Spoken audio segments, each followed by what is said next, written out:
effectivement, c'est la séquence du 4e espoir de ce symposium qui va être décerné au CHU de Nîmes, Centre hospitalier universitaire de Nîmes, et en particulier à Arnaud Gavilan, qui est le médiateur interne, ou qui sera le médiateur interne, comme on va le voir sur cette petite séquence d'interview que j'ai eu la chance d'avoir avec lui et avec Laetitia Brini, qui est la directrice des ressources humaines du CHU de Nîmes. Et donc, il sera médiateur interne à partir de janvier 2021. Donc, Jérémy, tu peux nous passer la vidéo ? Donc, Laetitia Brini, je suis directrice des ressources humaines au CHU de Nîmes, en charge de la direction des ressources de l'organisation du travail, et en particulier de tout ce qui est du déploiement du projet d'établissement projet social et tout ce qui est la politique et la démarche liée aux risques psychosociaux. Et donc, vous êtes acteur principal, ou enfin en tout cas, vous êtes très contributeur à ce projet de développer la médiation professionnelle au CHU de Nîmes. Donc, peut-être que vous pourriez nous dire ce qui vous a donné l'idée de promouvoir ce dispositif. Alors, le CHU de Nîmes était déjà porteur d'une démarche avant que j'arrive. Donc, ils avaient déjà mis en place certains outils de prise en compte des risques psychosociaux dans l'établissement, et notamment un lieu de concertation autour des conflits interpersonnels qu'on a souhaité travailler avec mon équipe, une cellule de conditions de travail, pour le déployer un peu plus, donner de la visibilité et le structurer au-delà de ce qui avait été proposé. Bon, c'est une démarche qui est relativement ancienne maintenant et que vous avez souhaité consolider avec la mise en place d'un médiateur professionnel interne, donc. Alors, on a plusieurs niveaux d'intervention au CHU de Nîmes. On a le médiateur interne, mais on a aussi lancé un marché sur la médiation externe. C'est-à-dire qu'on porte les deux niveaux de médiation pour pouvoir avoir de la graduation dans nos interventions et dans la complexité aussi de certaines interventions, à savoir que la médiation porte à la fois sur le personnel non médical et médical. Oui, il y a peut-être certains aspects sur lesquels ce serait plus facile d'avoir un intervenant extérieur. Tout à fait. On a les deux approches qui sont possibles au niveau de CHU, ou en tout cas en partageant avec M. Gavilan qui a la vocation à prendre le poste de médiateur interne l'an prochain. On a orienté notre approche sur différents aspects et sur un aspect qui va être de la médiation, mais sur un aspect aussi qui va être le développement de formation en intra sur la qualité relationnelle. C'est-à-dire qu'on va avoir les deux approches au niveau de nos unités. Le but étant d'accompagner en amont les équipes en préventif plutôt qu'en curatif. Vous avez également mis en place une démarche pour que tout le monde puisse avoir quelques fondamentaux de qualité relationnelle au travail. Alors, pour l'instant, on l'a fait au cas par cas. Le but, c'est vraiment qu'on ait un programme institutionnel autour de cet aspect-là à partir de l'an prochain. Et c'est notamment Arnaud Gavilan qui serait aussi aidant sur cet aspect qualité relationnelle. Merci. Donc, Arnaud, c'est potentiellement donc, dans ton activité, il y aura une dimension aussi de formation, en fait. Oui, c'est ça. En fait, au-delà de la mission du médiateur qui sera mis en place à partir de janvier, et les accompagnements en qualité relationnelle des personnes, c'est de développer en priorité sur le côté manager l'approche, la sensibilisation sur la qualité relationnelle au travail, ce qu'elle peut apporter, les points bénéfiques, et de former à demeure l'ensemble des personnels. Vous pourriez peut-être nous apporter quelques éléments en termes de taille d'activité, de nombre de personnes qui sont concernées, de projection peut-être, de nombre de personnes qui pourraient être formées? On est sur une dimension d'équipe paramédicale de l'ordre d'à peu près 7000 agents, comprenant nos contractuels, et 1 millier de médecins qui pourraient être concernés, sachant que l'objectif, c'est bien d'avoir aussi un médiateur médical formé, qui pourrait agir plutôt sur la partie médicale. Et en termes de formation, on va être plutôt sur des accompagnements identifiés d'équipes ou de cadres en devenir, entre guillemets, qui pourraient être accompagnés dans leur acquisition de posture avant avant ou pendant l'accompagnement à la prise de poste. On ciblerait en premier lieu ces unités, mais on pourra aussi agir sur des situations d'équipe qui nécessiteraient d'utiliser les outils nécessaires.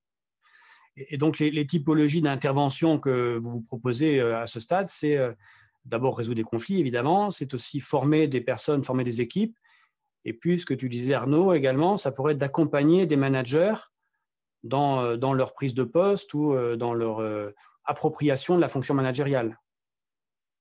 Oui, c'est ça, c'est d'avoir une sensibilité à la qualité relationnelle. L'objectif, c'est d'avoir les outils nécessaires pour éviter les conflits et faire passer des messages et porter des projets de service ou d'établissement. Ça va au sens large, hein.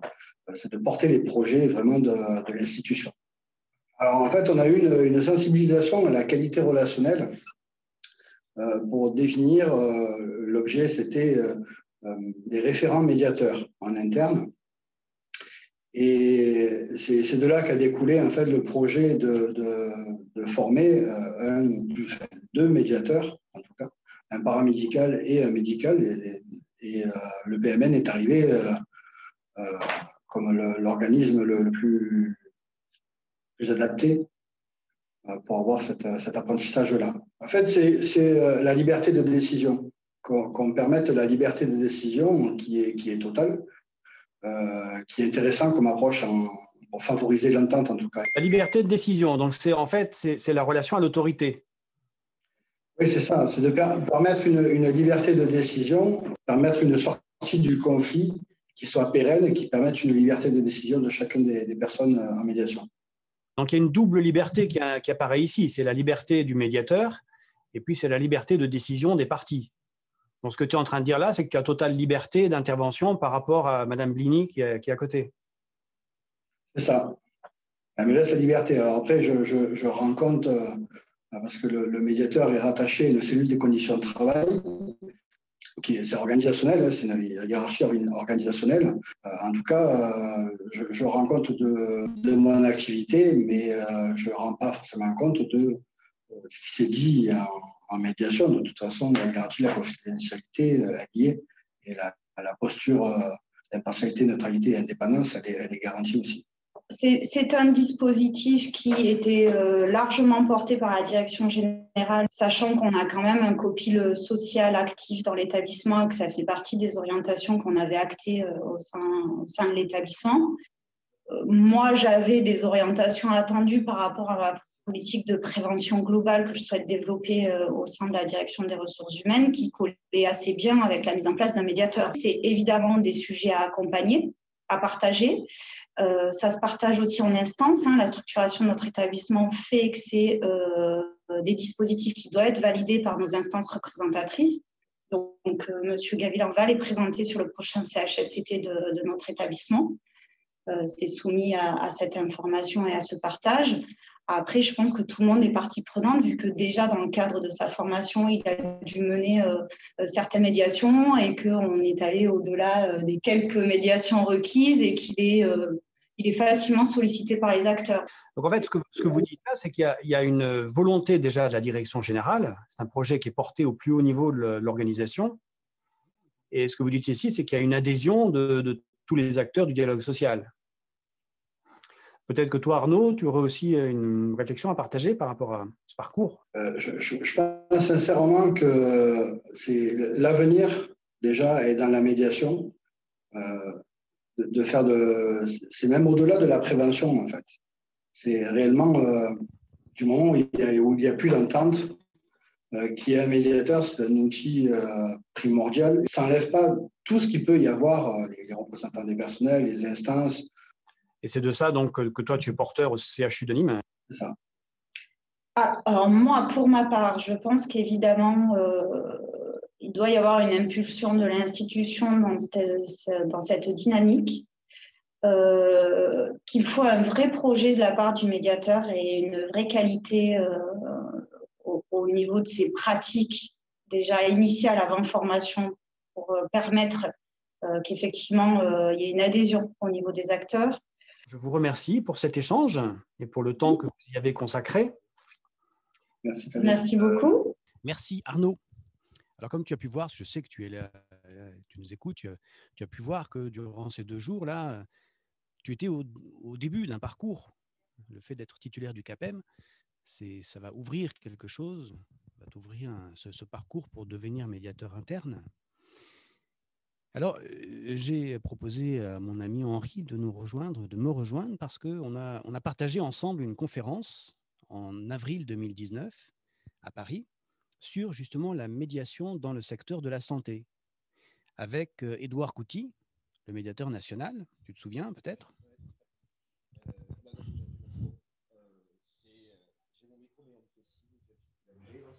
Je pense que c'est…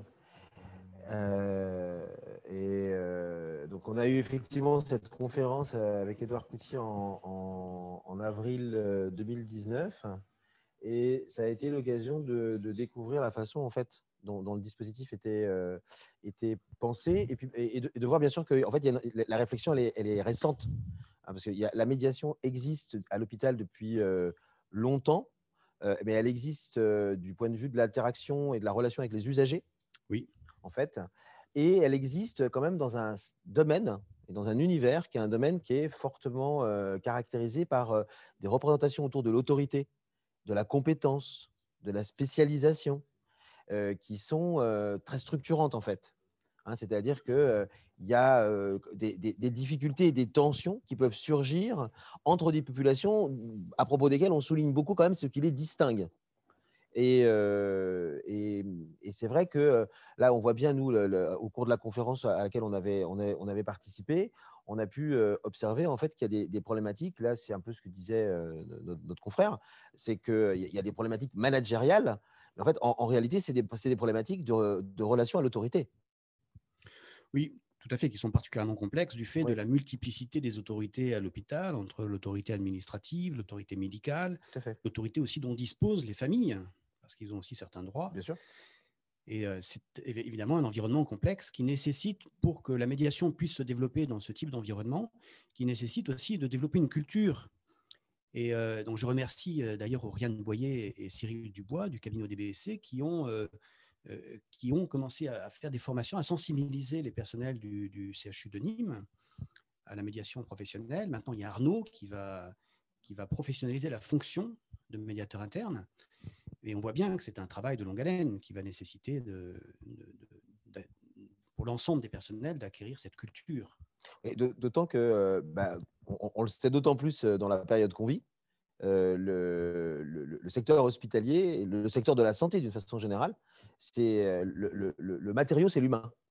Et donc, il y a des enjeux très forts. Et les choses dont on parle très souvent à propos des personnels qui travaillent dans ces secteurs, on parle de vocation, on parle de mission. En fait, c'est un vocabulaire qui est beaucoup un vocabulaire de l'engagement très fort, avec une connotation parfois quand même un peu spiritualiste. Militante. En tout cas, militant, tout à fait. Et donc, on voit bien que il peut vite y avoir des enjeux et des différences d'appréciation des situations, de ce qui est important, de ce qui ne l'est pas. Tout ça dans un contexte tout de même où la ressource, elle est comptée très, très fortement. Et donc, tout ça ne met pas les personnes dans des situations faciles. Il y a des multiples sources de tensions et de difficultés. Et évidemment, dans la période actuelle, c'est encore plus marqué. Donc, c'est vraiment un secteur, c'est un domaine dans lequel je pense la médiation peut être, c'est vrai partout, mais là, elle va trouver vite son utilité parce qu'il y a des besoins quand même tout à fait importants et parfois urgents. Et les personnels sont préoccupés de pouvoir surmonter des difficultés qui viennent rajouter en réalité à ce qui rend leur travail difficile. Et là, il y a trop d'enjeux, en fait. Oui, il y a cette idée que parfois l'option apparaît comme étant au centre, prioritaire sur tout le reste, et parfois prioritaire sur la qualité des relations. Et peut-être que les personnes parfois prennent des raccourcis dans leur manière de communiquer entre elles, mais qui ont pour conséquence de dégrader les relations. Alors, l'intervention des médiateurs professionnels permet essentiellement de modifier la manière, surtout de se parler, la manière d'être en relation avec les autres. Ce n'est pas tellement sur… alors, ça peut être aussi sur le fonctionnement, sur la manière dont sont organisés les services, mais c'est quand même plus sur la forme, en fait, sur la forme de la… Non, c'est vraiment sur les interactions qui sont mises en œuvre, en fait. Exactement. Merci, Merci Henri, pour ce petit échange. Donc, je vais passer maintenant la parole à Agnès